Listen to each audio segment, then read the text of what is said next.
Morning viewers and students. In the last videos we covered the 2 marks questions senior intermediate second chapter. So some more questions discussed in this video.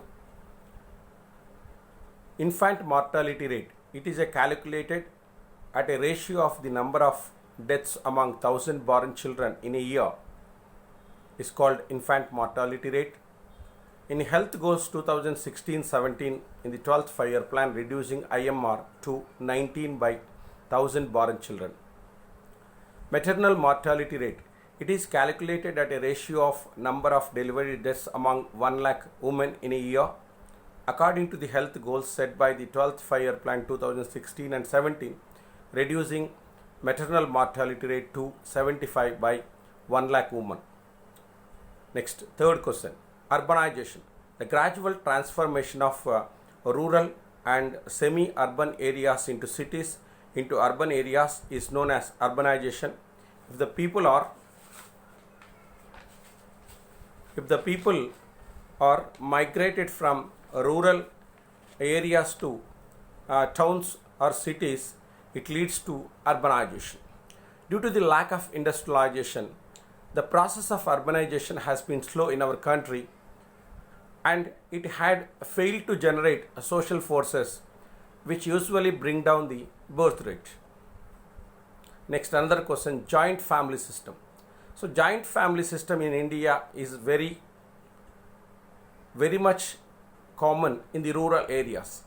It is a system of a family in which the members of the family belonging to various generations live together.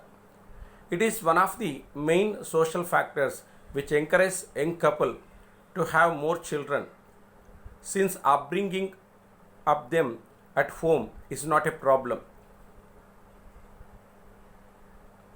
So this type of conditions will encourage the birth rate,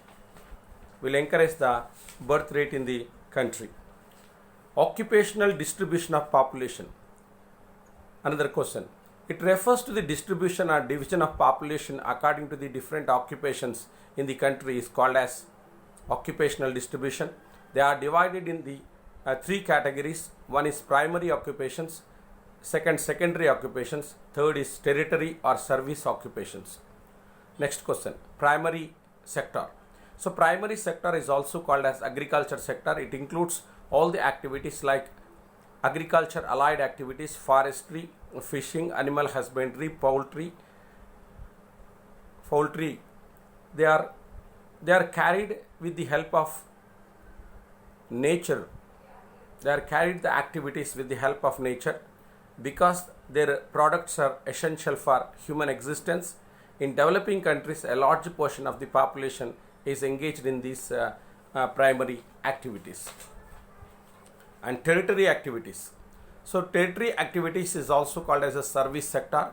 It includes trade, commerce, transport, storage, communication, banking, insurance, real estate, community services, personal services, personal services, education, health, labor welfare. We can call it as tertiary sector. So tertiary activities help to the primary and secondary activities in the country.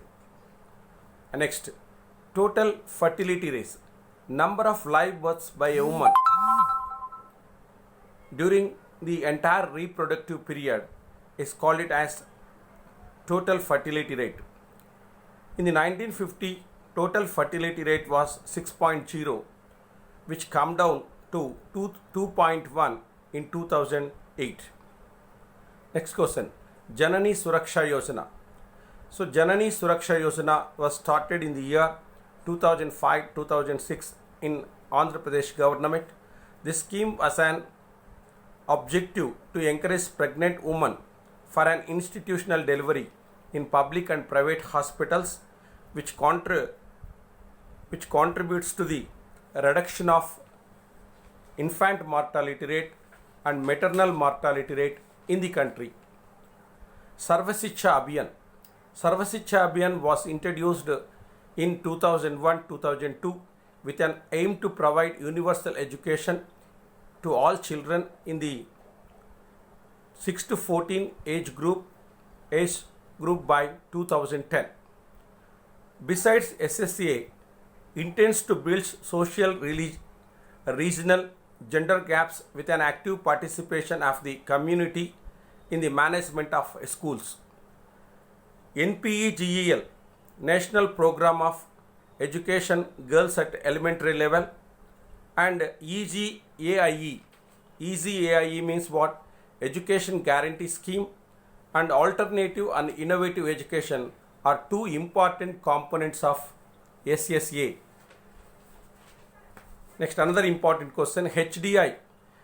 HDI was introduced by Mahbub ul Haq in the first Human Development Report of the UNO in the 1990. HDI measures the average achievement in three basic dimensions of human development. Number one, longevity of life is measured in terms of life expectancy at birth, and second is knowledge is measured in terms of education, and third is standard of living is measured in terms of GDP per capita. So these are the important questions in the second chapter. Please listen carefully. So this is the matter required to write in the examinations. Thank you very much.